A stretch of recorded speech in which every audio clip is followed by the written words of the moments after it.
سيدنا محمد عبدك ورسولك إمام الخير وقائد الخير ورسول الرحمة اللهم بعثه مقاما محمودا يغبطه الأولون والآخرون اللهم صل على سيدنا محمد وعلى آل سيدنا محمد كما صليت على سيدنا إبراهيم وعلى آل سيدنا إبراهيم إنك حميد مجيد اللهم بارك على سيدنا محمد وعلى آل سيدنا محمد كما باركت على سيدنا إبراهيم وعلى آل سيدنا إبراهيم إنك حميد مجيد أما بعد فإن أصدق الحديث كتاب الله وخير الهدى هدى سيدنا وحبيبنا محمد صلى الله عليه وآله وسلم اللهم اهدنا الصراط المستقيم صراط الذين أنعمت عليهم من النبيين والصديقين والشهداء والصالحين غير المغضوب عليهم ولا الضالين اللهم أرنا الحق حقا وارزقنا اتباعه وأرنا الباطل باطلا وارزقنا اجتنابه ربنا اجعلنا من الذين يستمعون القول فيتبعون أحسنه اللهم يا أرحم الراحمين يا أرحم الراحمين يا أرحم الراحمين علمنا ما جهلنا وذكرنا ما نسينا وانفعنا بما علمتنا اللهم يا حي يا قيوم يا ذا الجلال والإكرام وفقنا لإصابة الصواب والحق وزينا بالإخلاص والصدق وأعذنا من شر الخلق واختم لنا بالحسنى في لطف وعافية يا رب العالمين Alhamdulillah wa syukrulillah. Sama-sama kita memuji dan syukur kepada Allah Subhanahu wa taala kerana Allah Subhanahu wa taala kurnia kepada kita beberapa nikmat yang banyak,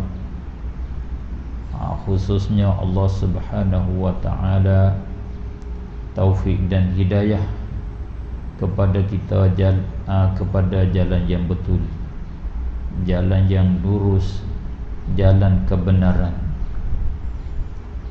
Jalan yang betul inilah dikatakan agama Islam.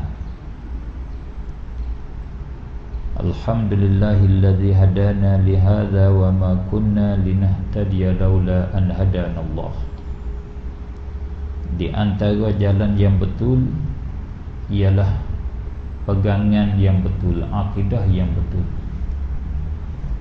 Akidah yang betul terhimpun di dalam akidah ahli sunnah wal jamaah. Tanda seorang yang beragama dengan agama yang betul ada beberapa tanda, sebagaimana disebut oleh Imam Nawawi rahimahullahu ta'ala, alamatud-din, tanda seorang beragama dengan agama yang betul. Di antaranya ikhlas di dalam beramal. Di antaranya dia menyempurnakan janji dengan mengerjakan segala yang wajib, tinggalkan segala larangan haram. Di antara tanda agama yang betul iaitu sihhatul aqidah, betulnya akidah. Tanda kata seorang berakidah dengan akidah yang betul ialah dia berakidah dengan akidah ahli sunnah wal jamaah. Maka kita dari ini kita nak melalui ataupun kita nak tahu akidah ahli sunnah wal jamaah melalui ulama yang besar, ulama ahli sunnah wal jamaah tulis, iaitu melalui kitab yang ditulis oleh Sultanul Ulama Izzuddin Ibnu Abdus Salam.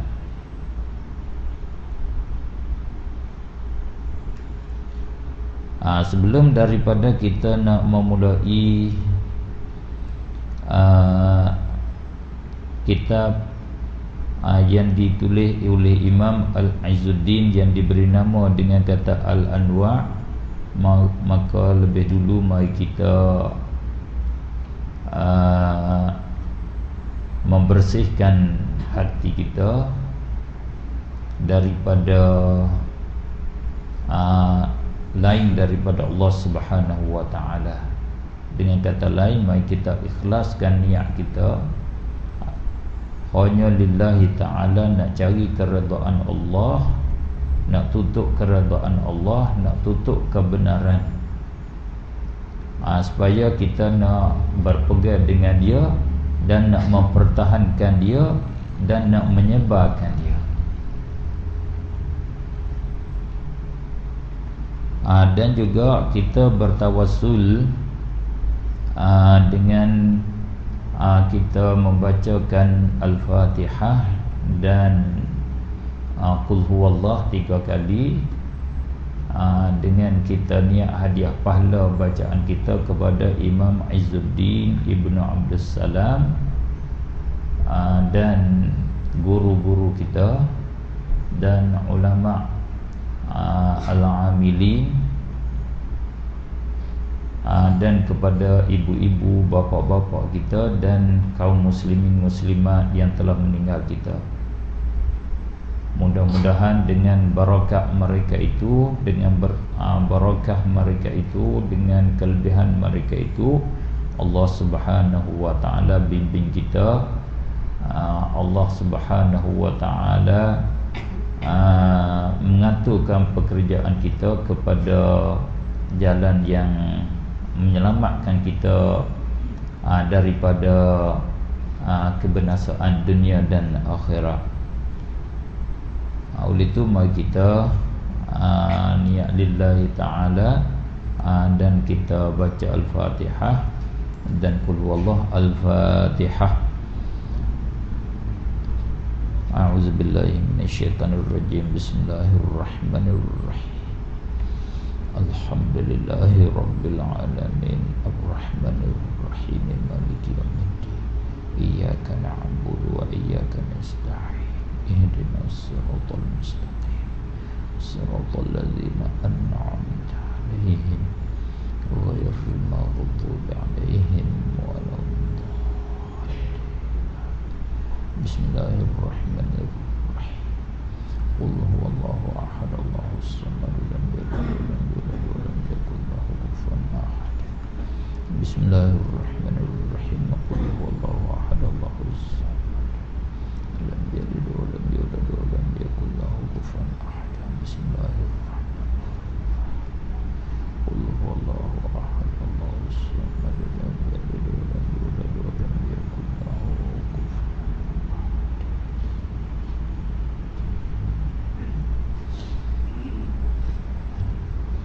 Bismillahirrahmanirrahim. Dengan nama Allah yang Maha Pemurah lagi Maha Penyayang. Allah Subhanahu wa taala, dia mensifatkan dia di awal-awal Al-Quran dengan kata Ar-Rahman Ar-Rahim.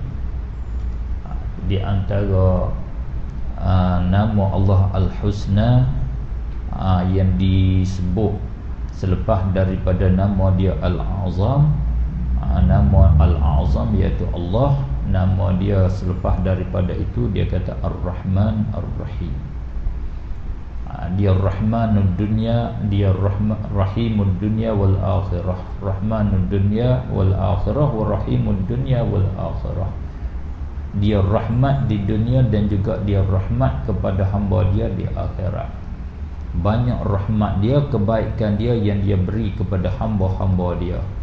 khususnya kepada hamba dia yang beriman, maka di akhirat dia bagi khusus kepada hamba dia yang beriman. Maka dengan sebab banyak pemberian dia kepada hamba, buat baik dia pada hamba, dikatakan dia Rahman, dikatakan dia Ar-Rahim.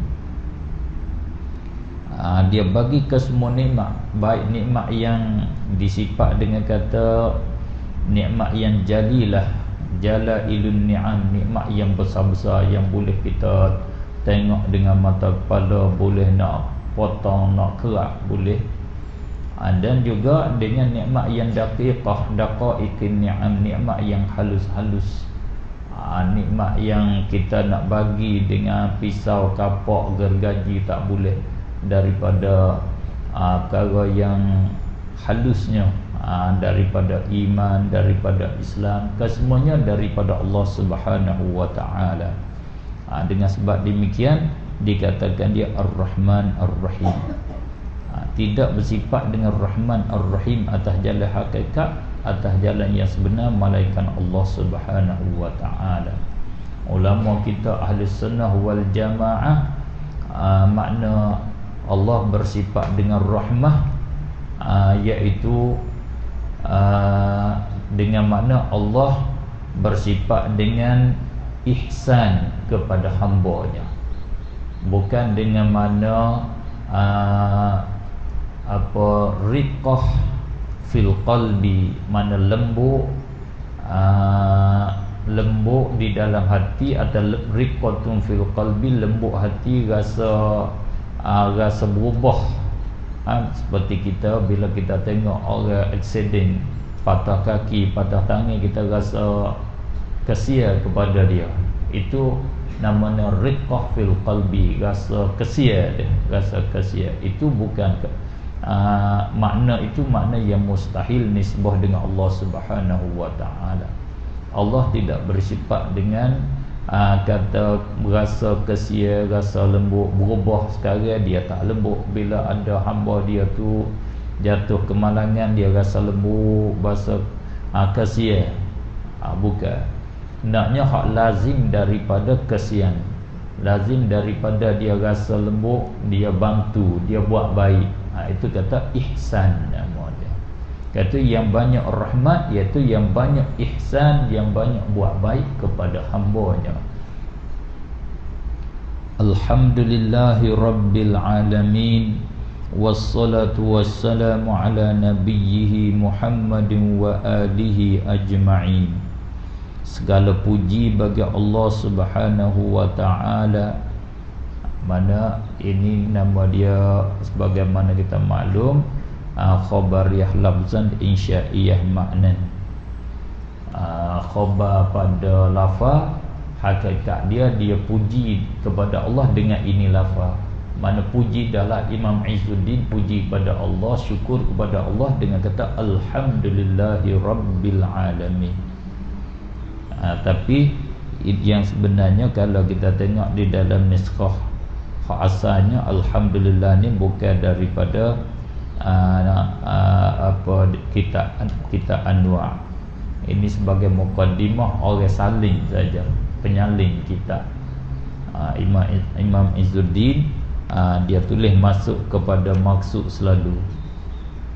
Kat sini sebagai bismillah, alhamdulillah daripada penyalin, nasikh. Mana penyalin kitab ini dia puji kepada Allah Subhanahu wa ta'ala dengan kata Alhamdulillahi Rabbil Alamin.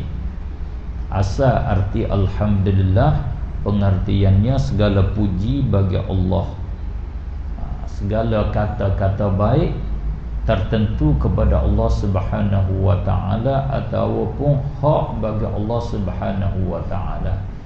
Yang lain tidak berhak untuk kita nak puji dia, untuk kita nak kata baik kepada dia, kerana semua kebaikan daripada Allah Subhanahu wa ta'ala. Kerana tidak bersifat dengan kebaikan yang sebenar, melainkan Allah tidak bersifat dengan sifat kesempurnaan, tidak ternapi daripada dia segala kekurangan, tidak bersifat dengan ketuhanan, melainkan Allah Subhanahu wa ta'ala. Manusia tidak bersifat dengan segala sifat kesempurnaan. Malaikat, kesemua makhluk Allah tidak bersifat dengan segala sifat kesempurnaan. Maka puji tak dapat tidak dia puji kerana suatu itu sempurna. Itu sebab bagi kita nak puji. Puji kerana kesempurnaannya. Dan juga puji, punca bagi puji, faktor bagi kita nak puji, kerana dia tidak ada kekurangan. Maka tidak ada yang ternafi kekurangan daripadanya melainkan Allah. Itu bentuk puji. Bentuk puji, ada kala kita puji kebaikannya, ada kala kita puji dia tidak ada kekurangan. Itu kata bagai puji, segala puji. Maka tidak ada bersifat dengan kesempurnaan, tidak ada ternafi daripadanya segala kekurangan melainkan Allah Subhanahu wa taala. Itulah makna alhamdulillah. Segala puji itu hak bagi Allah, berhak bagi Allah. Yang lain tidak berhak kita puji. Boleh kita puji hanya di atas, bukan di atas jalan yang sebenar, atas jalan majaz saja, di atas jalan majazi. Allah yang dipuji ialah yang Rabbil Alamin. Allah Tuhan sekalian alam, Tuhan yang mengaturkan sekalian alam. Rabbi dengan mana mudabbir, itu lebih umum, lebih tepatnya, yang mengatur akan sekalian alam. Semua alam ni dialah mengatur, daripada tiada kepada ada, dialah mengaturnya. Bila sudah ada, beridar, bergerak ke kanan ke kiri, bergerak ke depan ke belakang, hilangnya, kesemua diatur oleh Allah Subhanahu wa taala. Yang mengaturkan alam ini Allah Subhanahu wa taala. Itu kata Tuhan yang sebenar. La ilaha illallah, tidak ada Tuhan yang sebenar melainkan Allah. Allah saja Tuhan yang sebenar, mana Allah saja Tuhan yang mengaturkan alam. Tidak ada yang mengaturkan alam selain daripada Allah Subhanahu wa taala. Wassalatu wassalamu ala nabiyhi Muhammad. Selawat dan salam. Sepatutnya kena terjemah juga dan, ada dan. Sebab kalau di segi bahasa di dalam bab menulis tu dia ada arti, ada dan dengan tak ada dan tu dia panggil wasal dengan fasal. Dia ada hubungan. Kalau kata as-salatu wassalam, itu nama dia fasal. Di segi bahasa kurang, di segi cara penulis, orang menulis kurang. Sebab apa? Sebab wassalatu wassalam jumlah itu atas pada jumlah alhamdulillah. Dia panggil wasal. Sebab apa dia kena wasal? Sebab dua jumlah ni dia sama-sama khabariyah lafzan, insya'iyah ma'nan. Jumlah sama dia mesti kata kena wasal.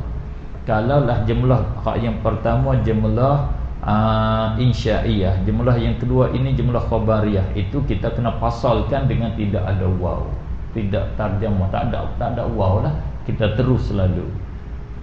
Itu kaedah ilmu bahasa Arab lah.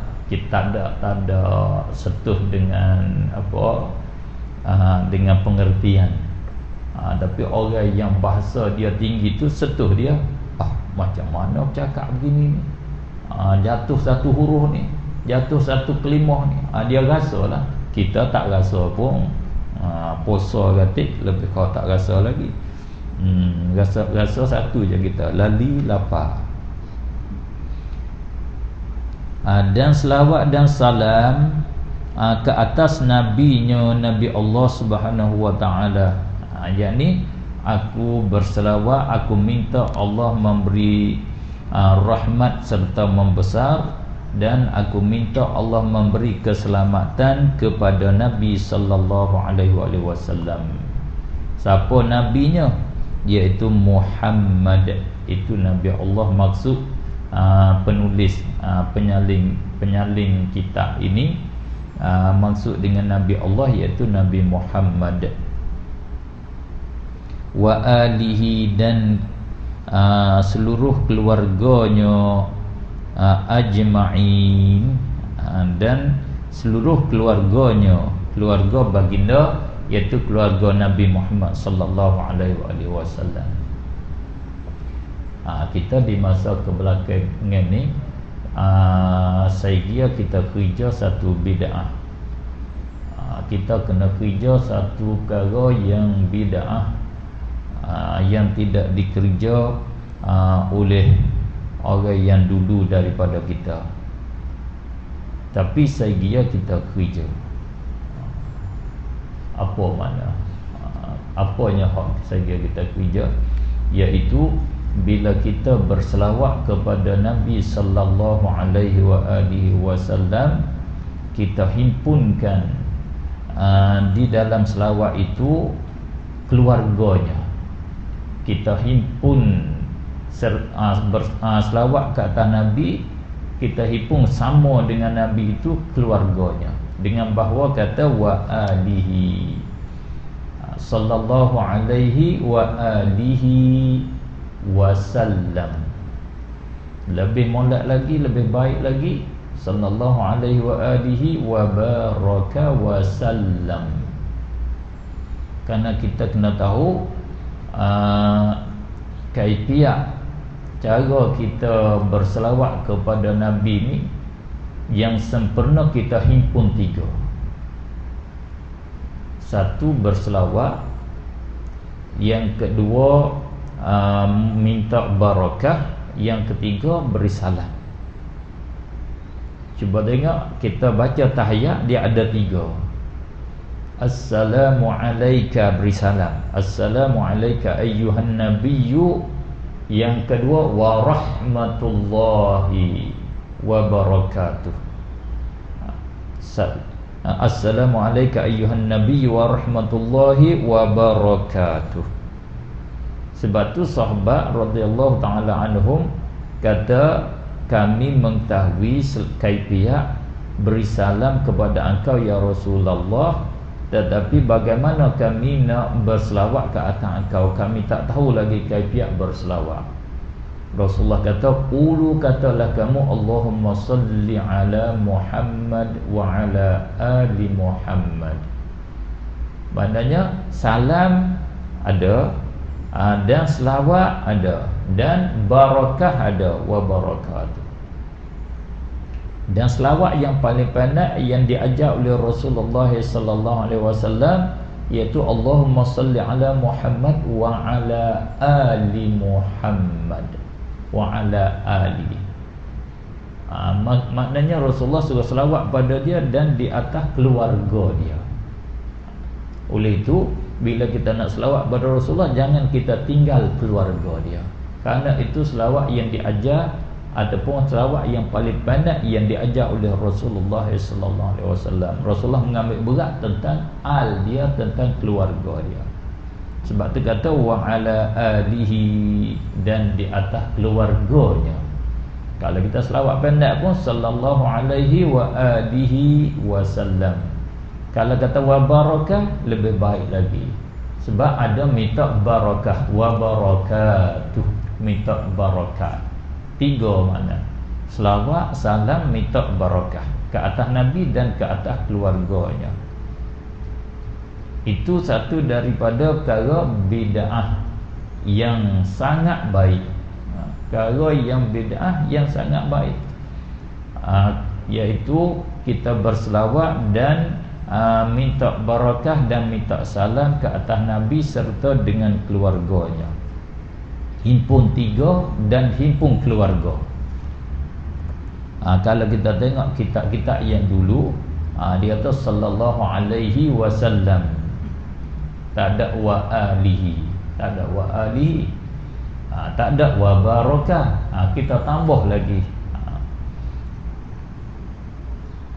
Qala al-imam al-allamah al-muhaqqiq Al-Syeikh Izzuddin Ibnu Abdissalam taghammadahullahu birahmatihi wa ridwanih. Berkata Al-Allam, berkata Al-Imam Al-Allamah. Al-Imam dengan Al-Imam dengan mana Al-Muqtada bih, orang yang diikut dengan dia, ikutan orang ramai, itu maksud imam.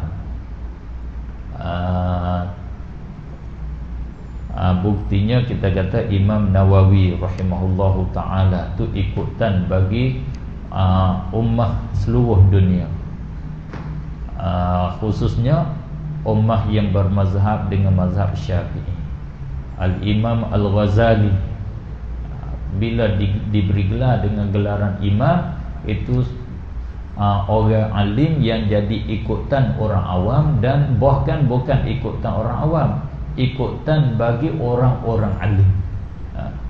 Orang-orang alim pun turut dia, orang alim yang rendah daripada dia ikut dia.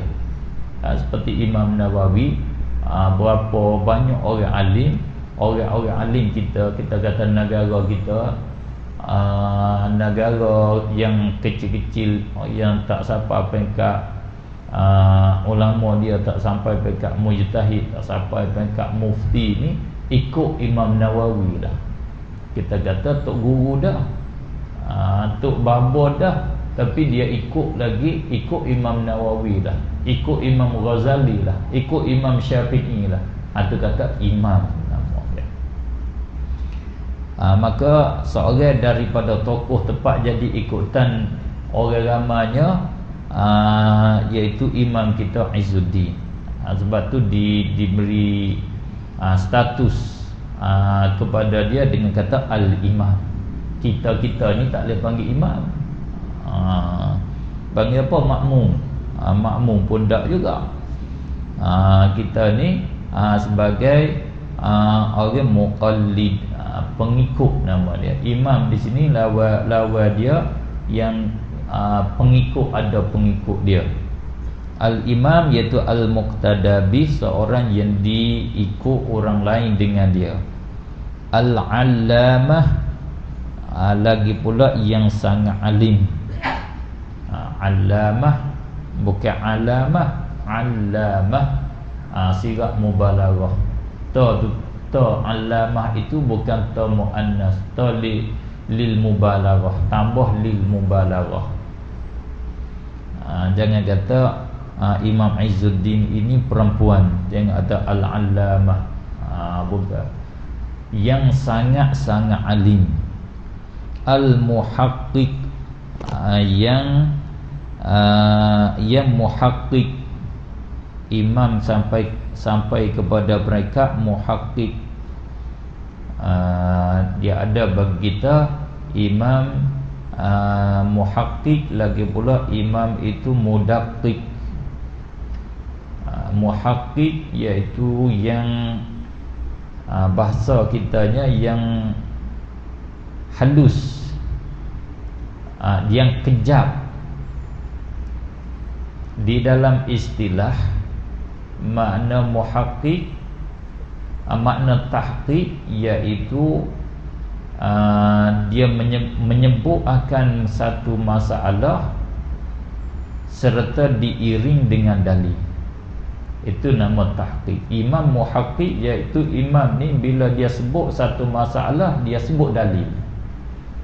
Dia tak sebut masalah saja, dia tak hukum saja, dia hukum serta dia bawa data dalil. Kalau dia bawa data dalil, bagi dalil pula, makna dia hurai dalil pula, itu nama mudaqqiq. Halus lagi, yang lebih halus lagi imam mudaqqiq. Muhaqqiq ni kasar lagi. Dia sebut satu masalah, dia iring dalil, sebut dalil bagi masalah. Itu nama tahqiq nama dia. Bila dalil tu berhajat pada dalil pula, hajat pada dalil pula, dia datang dalil bagi dalil pula, itu nama dia mudaqqiq. Maka imam kita ni imam yang muhaqqiq. Siapa dia? Asy-syaikhu, ialah syaikh, seorang yang mulia, Izzuddin Ibnu Abdissalam. Izzuddin itu gelaran dia, diberi laqab, diberi gelar dengan kata Izzuddin, masyhur dengan alam laqab, gelaran dia. Nama dia yang sebenarnya Abdul Aziz bin Abdul Salam. Digelar dia banyak, digelar dengan Izzuddin, digelar dengan Sultanul Ulama, dan digelar juga dia dengan kata Bai'ul Muluk, Bai' penjual raja. Dia seorang daripada ulama yang hebatlah di dalam sejarah, tegas di dalam pendirian. Dia tak tunduk kepada pemerintah, sehingga dia jual pemerintah, ambil duit pitih yang jual pemerintah masuk di dalam bank negara, masuk dalam Baitul Mal. Masyhur ceritanya Imam Izzuddin Abdul Salam, yang digelar dengan Izzuddin, digelar juga dengan Sultanul Ulama. Dia raja bagi ulama. Ulama lain sebagai rakyat, dia sebagai raja.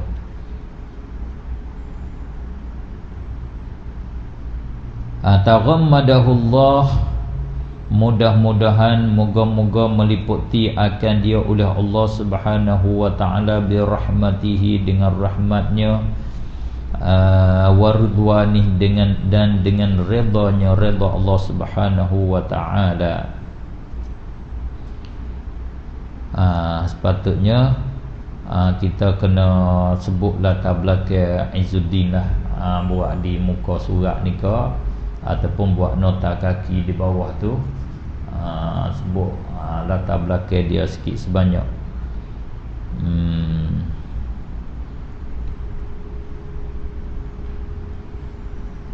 Dia ni kalau tak silap, dia lahir di Syria, di Dimashq, sana tahun 577 Hijriyah, tahun 577 Hijrah, dan dia mati di Qahirah, Mesir, di ibu kota Mesir, Qahirah, pada tahun 660 Hijrah. Umur dia lebih kurangnya 80 tahun lebih lah. 577 660 7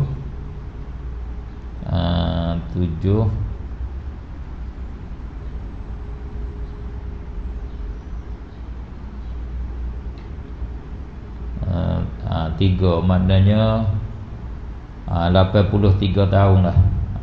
Umur dia lebih kurang 83 tahun. Setengah daripada ulama yang dia berbeza dengan ulama lain yang sebuah cara belajar dia. Dia Imam Izzuddin, dia belajar pada umur dia tua. Dia belajar tua, belajar berumur dah. Orang lain, kalau kita baca latar belakang orang lain, dia belajar semenjak pada kecil. Ulama-ulama semua tu dia belajar pada kecil lagi.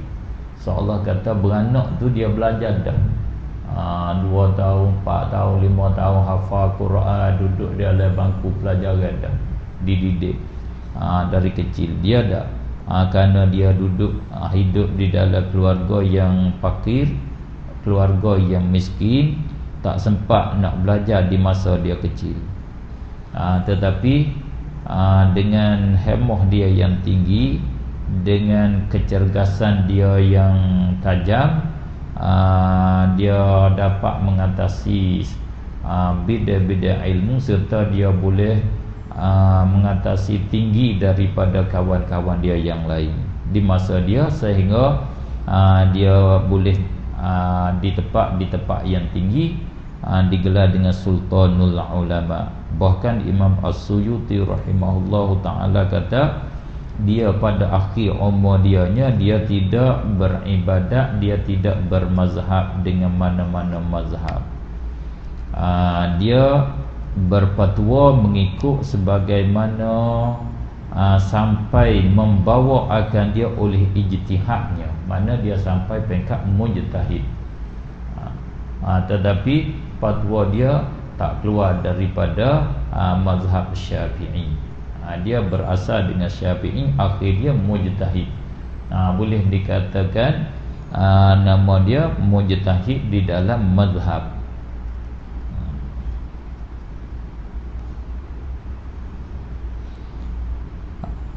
Sifat kemuliaan yang dia yang ada pada dianya, satu, dia berjihad, dia berperang fi sabilillah. Di masa dia negara Islam kena jajah, dia sendiri berperang. Dan sifat dia yang besar, dia zahid, tidak berhajat tinggal dunia. Dia tidak pentingkan dunia, sehingga dia dikeluar daripada Dimashq.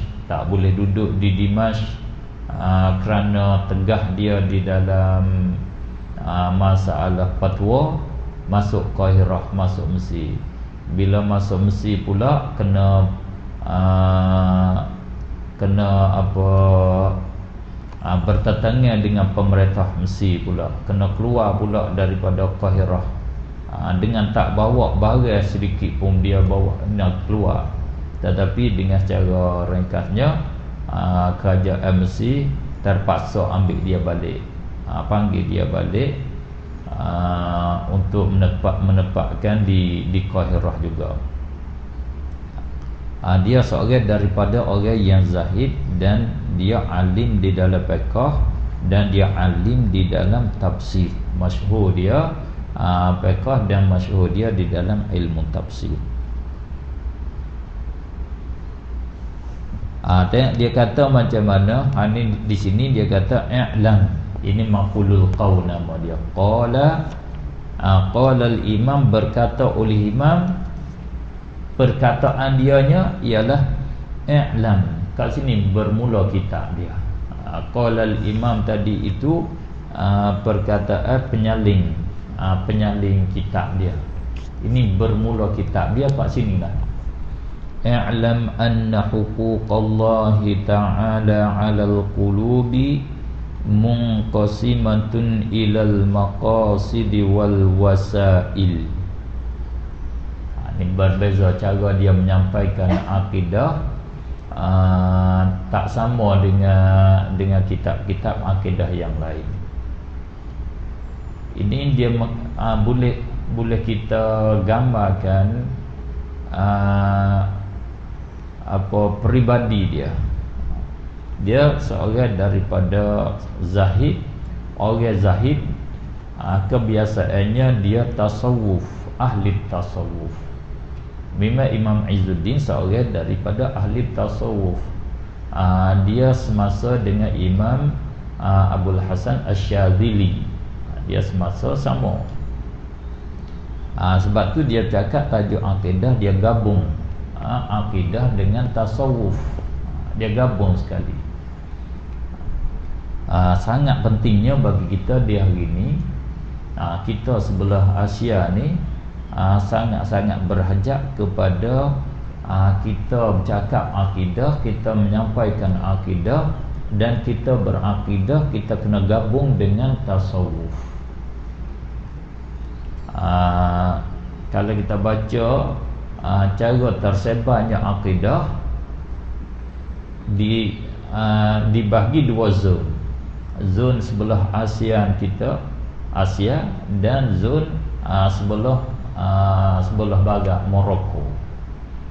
Kalau sebelah Morocco, mereka berakidah, mereka gabung dengan tasawuf, gabung dengan hakikah. Kita sebelah Asia, kita akidah saja, akidah. Kita tidak gabung dengan tasawuf. Ini kekurangan kita. Sebab tu orang alim akidah pun kadang dia tidak zahid, kadang dia tidak tidak arif billah, sebenar-benar arif dah. Kalau sebelah Morocco sana, bila kata ahli akidah, ulama akidah, dia tasawuf, dia arif billah. Dia gabung kedua, serentak selalu dah. Oleh itu dia hari ni sangat baiknya bagi kita, kita gabungkan akidah dengan tasawuf. Cuba tengok Imam Izzuddin, dia kata i'lam anna huquqallahi ta'ala 'alal qulub munqasimatun ilal maqasidi wal wasail. Fa ammal maqasidu fa kama'rifati dzatillahi wa sifatihi, wa ammal wasailu fa kama'rifati ahkamihi ta'ala. Fa innaha laysat maqsudatan li'ainiha wa innama hiya maqsudatun lil 'amali biha.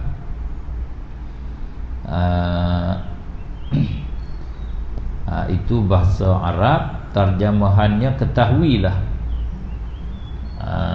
I'lam fi'amah, hendaklah tutup suruh tahu. I'lam dia isyarat pada hak lepas, hak dia nak suruh tahu ni perkara penting. Cara bercakap bila penting, dia datang dengan sirah amat suruh. I'lam, mesti, seolah begitu, mesti kamu kalian mengetahui, mesti engkau mengetahui.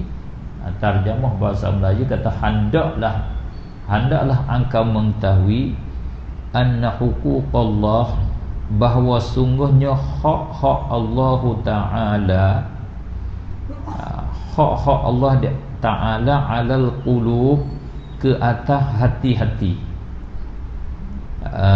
Munqasimatun, terbahagi ia, ilal maqasidi, kepada maqasid, beberapa maqasid, wal wasail, dan terbagi kepada beberapa wasail, beberapa wasilah.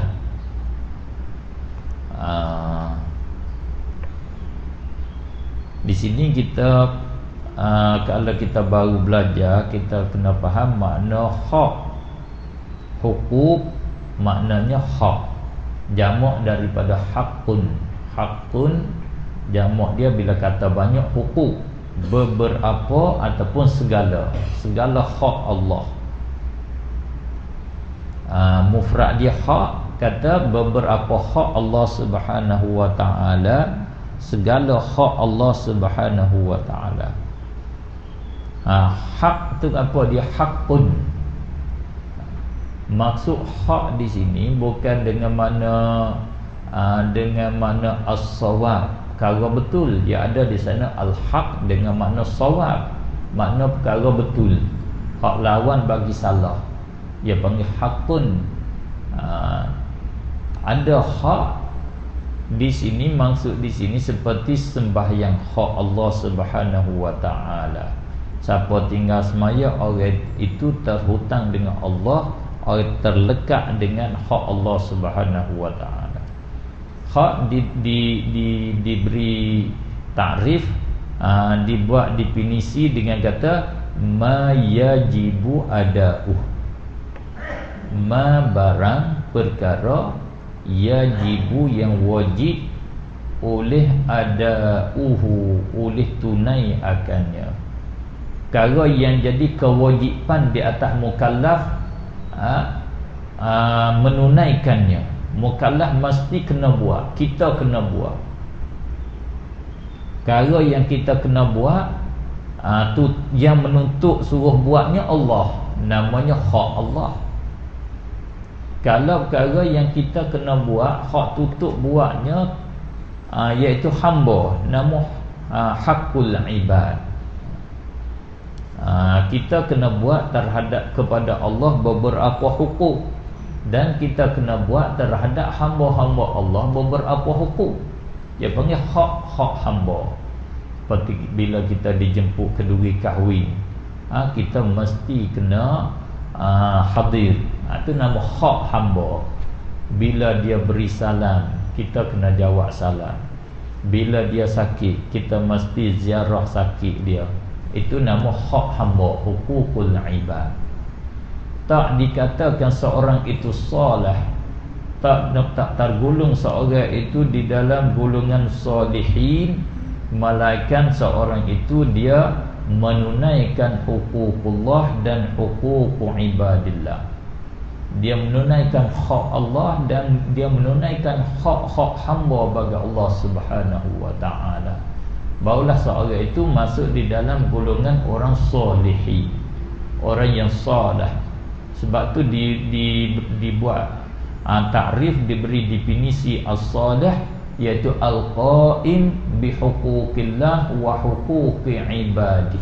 Itu mana as-salih. Orang salih ialah al-qaim, seorang yang mendiri, seorang yang mengerja, yang menjaga, yang membuat, yang menunai bi huquqillah, dengan segala hak Allah, wa huquqi ibadih, dan dengan segala hak hamba-Nya. Mudah-mudahan kita Allah golongkan di dalam golongan as-salihin, orang yang menunaikan haknya dan hak hamba-Nya. Itu makna hukuk. Hak Allah, hak alal qulub. Orang yang kena tunai haknya iaitu qulub, iaitu ala. Hak kena tunai hak Allah di sini qulub. Yang adanya yang kena tunai hak Allah ni kita. Tetapi kita ni dia banyak kan? Banyak. Adanya mata, adanya telinga, adanya tangan, adanya kaki, adanya hati. Ada-ada hak Allah kita kena tunai dengan mata kita. Ada hak Allah yang kita kena tunai dengan lidah kita. Ada hak Allah Subhanahu wa ta'ala yang kita kena tunai dengan hati. Itu mana hukuk alal qulub. Imam Izzuddin kata, kamu mesti mengetahui bahawa semuanya hak-hak Allah di atas hati, di atas hati-hati. Mana segala siapa mempunyai hati, maksud hati sini hati mukallaf lah. Qulub ay qulubil mukallafin, hati manusia, hati jin yang bersifat dengan taklif, yang mukallaf. Hati-hati mukallaf kena tunai kepada Allah Subhanahu wa ta'ala. Hak yang hati kena kerja terbahagi kepada dua bahagian. Ada dua hati kena kerja kepada Allah, kena tunai beri kepada Allah Subhanahu wa ta'ala. Kesimpulannya, wajib di atas hati menunaikan dua kewajipan. Kewajipan daripada Allah Subhanahu wa ta'ala, kewajipan hubung kait dengan Allah Subhanahu wa ta'ala. Satunya kewajipan yang dinamakan maqasid. Segala maksud, segala tujuan, matlamat yang besar, yang jadi matlamat sungguh. Satu, hati kena tunai hak Allah yang jadi matlamat. Itu hak matlamat, itu dipanggil hakikah, yang hakikat, hak sebenarnya. Hak Allah, hak sebenar duduk kat situ. Yang kedua nama dia wasail. Wasail jamak pada wasilah.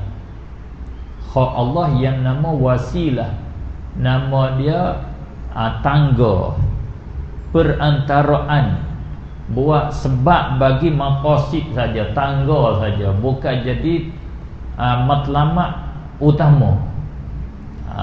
Matlamat tempat akhir sekali, bukan, dia sebagai maqasid saja.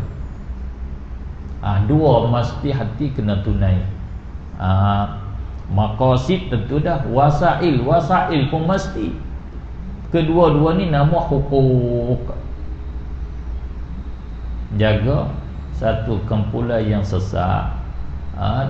Dia kata kitanya kena ambil hak isi, kita kena ambil hakikat.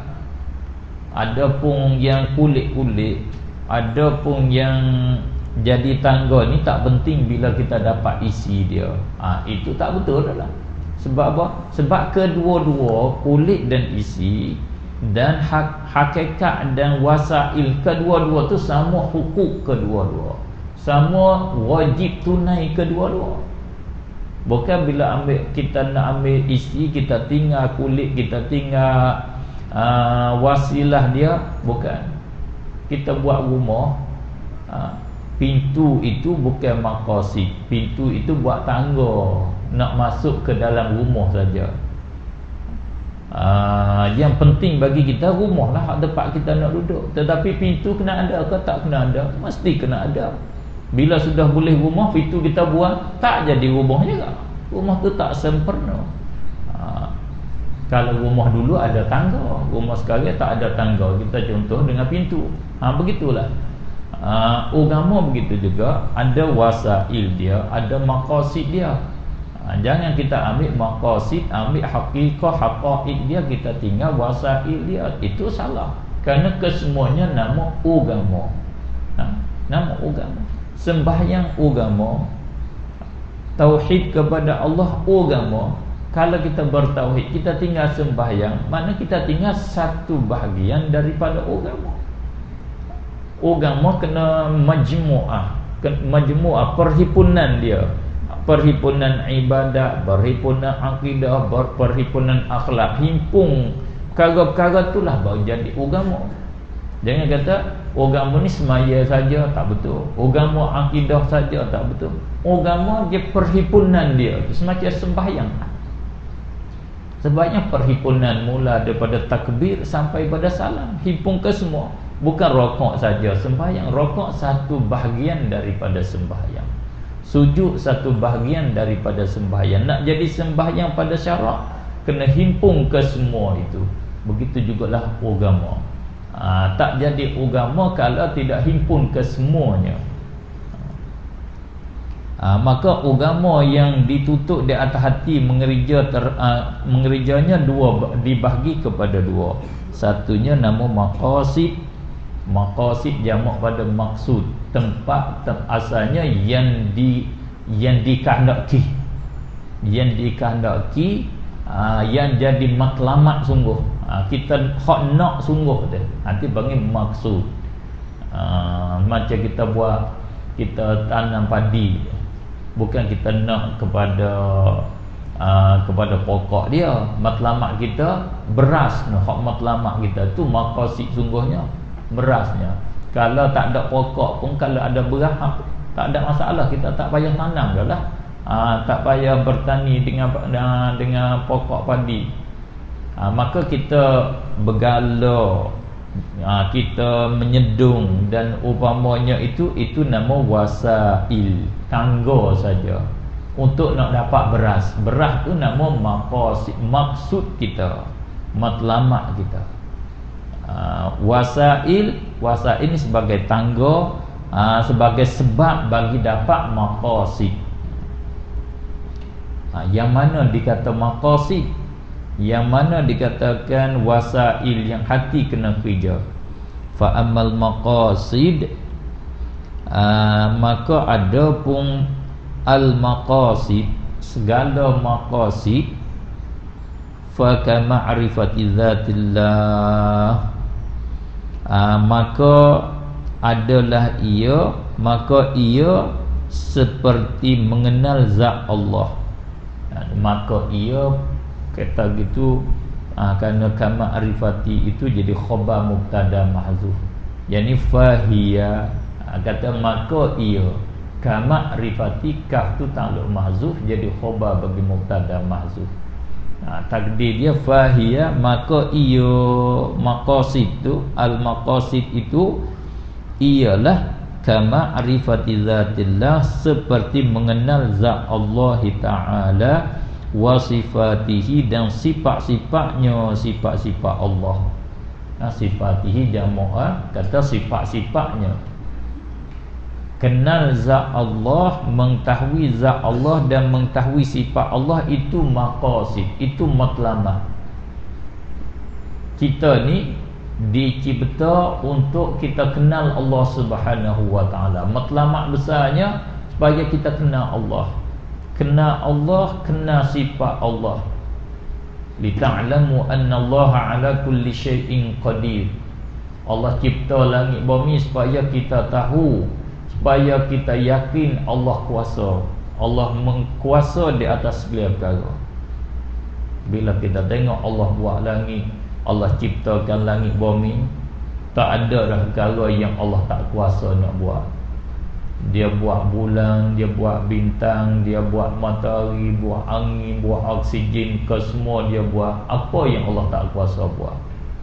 Kita boleh kenal Allah Subhanahu wa ta'ala melalui dia cipta langit dan bumi. Kita tahu kata dia bersifat dengan qudrat yang sempurna. Itu matlamat yang besar, iaitu hati kita kena kenal Allah Subhanahu wa ta'ala. Bila hati kenal, kita lah orang yang kenalnya. Kita kena arif billah. Kita kena sampai peringkat kenal Allah Subhanahu wa ta'ala. Kita kena sampai kepada peringkat kenal sifat-sifat Allah Subhanahu wa ta'ala. Itu nama maqasid. Wa ammal wasail, dan ada pun al-wasail, segala wasilah, fa ma'rifati ahkamihi, maka ia wasail seperti mengenal, mengetahui hukum-hukumnya Allah Ta'ala. Kita tahu hukum bagi Allah. Kita tahu sembahyang, wajib sembahyang, wajib puasa, wajibnya kena Allah Subhanahu wa ta'ala, wajib memberi zakat di atas mereka yang tertentu, yang cukup, mereka yang cukup syarat-syaratnya. Tahu wajib sembahyang, tahu wajib puasa, itu bukan wasil, bukan maqasid, bukan tujuan. Itu sebagai tangga saja. Boleh faham tak? Kita sekarang, kita tahu kata wajib puasa. Kita sekarang kita tahu dah kata wajib sembahyang 5 waktu. Cukup lah dengan tahu dah. Puasa kita tak puasa, sembahyang kita tak sembahyang. Tak cukup, tak boleh. Tahu tu sebagai tangga saja. Tangga, sebagai sebab saja. Tujuannya, bertujuan dia bukan kodak untuk tahu. Wajib sembahyang tujuannya supaya kita beramal dengan yang wajib itu. Bila kita tahu kata sunatnya sembahyang tarawih, kita beramal dengan sunat dan kita boleh nak tinggal dia. Kita rasa penat, aku tak mahu tarawih malam ni kerana aku penat sangat, boleh tinggal. Itu yang kita tahu. Kalau kita tak tahu kata dia sunat, kita tak tahu kata dia sunat, dengan bahawa kita tahu kata wajib, kita penat pun kita kena buat juga. Ataupun kita tak tahu langsung kata sembahyang 5 waktu wajib ke sunat, kita tak mengerja dia, tak hasil lah. Tahu wajib sembahyang 5 waktu, tahu sunatnya sembahyang witir, sunatnya sembahyang tarawih, bertujuannya untuk beramal dengan hukum itu. Tahu dia tu wasail. Adapun tahu Allah, kenal Allah, adanya Allah, sedianya Allah, itu maqasid dah. Tahu dia cukup kata, tu amal dah. Amal dah, dan situ itu sebagai diri ilmu sendiri dah, diri hak sendiri dah. Tututan kat situ dah. Tututannya suruh tahu saja. Tak payah buat amal, adalah tahu itu ialah amal dah. Adapun tahu wajib sembahyang itu bukan amal lagi. Kena sembahyang pula selapis lagi, sekali lagi. Sebab apa boleh kata ma'rifatu ahkamihi dikatakan wasail? Fa innaha laysat maqsudatan li'ainiha. Maka sesungguhnya, ni saya selalu bagi ingatan lah, untuk kita belakang-belakang ni kita membezakan di antara inna dengan anna. Kalau inna kita tarjamahlah kepada bahasa Melayu kita dengan kata sesungguhnya, jangan kata bahawa sungguhnya. Sebab inna dia haraf taukid saja. Haraf taukid mana dia nak menyungguh saja. Fa innaha, maka sesungguhnya, sungguhnya gitu. Bila kita nak menapakkan perut kita tu terik tu tak boleh sungguh tu, tak boleh, kena dua sin lah. Sesungguhnya, kalau sesungguhnya maka sungguhnya, nak kata gitulah. Maka sungguhnya, kalau anna bahawa sungguhnya, kerana dia dua, taukid dan masdar. Anna haraf masdar. Masdar bahasa Melayu kata bahawa. An tu bahawa. Kalau anna bahawa sungguhnya. Sungguhnya tu daripada taukid. Bahawa itu terjemah daripada masdar. Jadi kita bezalah. Bila kita tengok terjemah bahawa sungguhnya, ini daripada anna. Kalau kata sesungguhnya, ini inna. Kitab-kitab Melayu kita dulu tak beza. Sekala dia kata inna tu bahawa sungguhnya. Anna tu sekali-sekala dia kata sungguhnya. Itu tak ada beza. Kita belakang ni kita jadi ada perbezaan supaya kita boleh tukar dengan bahasa Arab. Bersama dengan bahasa Arab. Kita guna bahasa Melayu kita betul dah. Kita nak kata bahawa, kita nak beza mana bahawa dengan sesungguhnya, anna dengan inna. Bahawa ni dia tak boleh kita nak mula dengan dia. Dia kena jadi ma'mul bagi yang lain. Dia kena jadi maf'ul ke, kena jadi fa'il ke, dia jadi majrur ke, dia kena duduk kat belakang kelima, dia kena jadi rakyat bagi perkataan lain. Dia kena jadi rakyat. Dia tak boleh jadi tua dah. Dia duduk di hujung. Macam mana contoh kita kata aku yakin bahawa, aku yakin bahawa ni dia kena duduk selepas yakin tu. Aku yakin bahawa projek ini akan hasil natijah yang besar, akan hasil untung yang besar. Aku yakin bahawa. Tak kata gini,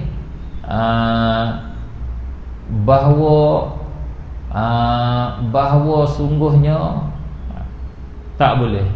Kalau dimula gitu bahawa sungguhnya, dah kena kata sesungguhnya projek ini satu projek yang besar. Sesungguhnya, tak boleh bahawa sungguhnya, tak ada. Itu lebih kurang perbezaan dia. Maka sesungguhnya, fa innaha, maka sesungguhnya ma'rifah, mengetahuikan ahkam, mengenalkan hukum-hukum Allah itu, laisat maqsudatan li'ainiha, bukan dimaksudkan bagi dirinya sendiri. Bukan maksud diri dia sendiri, tak. Bukan tujuan nak tahu wajib sembahyang, tahu kata wajib, tahu kata wajib puasa, diri tahu tu dah maksudnya. Bukan. Wa innama hiya, dan hanya sungguhnya ia, mengetahui ahkam, mengenalkan hukum itu, maqsudatun lil amali biha, yang dimaksudkan untuk beramal dengannya, dengan hukum-hukum. Bertujuan supaya nak beramal dengan hukum itu. Kita tahu wajib sembahyang, maksud dia nak sembahyang, mesti sembahyang. Kita tahu kata wajib puasa, naknya maksud dianya supaya kita berpuasa.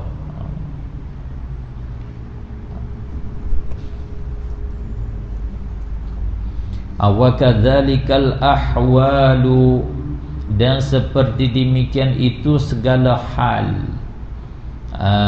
Segala hal qismani, terbahagi kepada dua bahagian.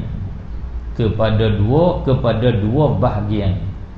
Sebab qism makna bahagian, kata terbahagi kepada dua bahagian.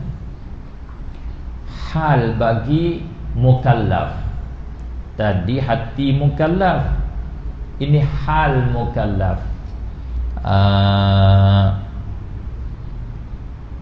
Sifat-sifat bagi mukallaf terbahagi kepada dua bahagian juga, sama dengan kata huquq alal qulub. Ini istilah ulama tasawuf. Istilah ulama tasawuf, dia ada bagi mereka, dia panggil hal. Ada bagi mereka maqam, dia panggil. Ada maqam, ada hal. Bila cakap gini, cakap istilah tasawuf, bukan istilah ulama usuluddin.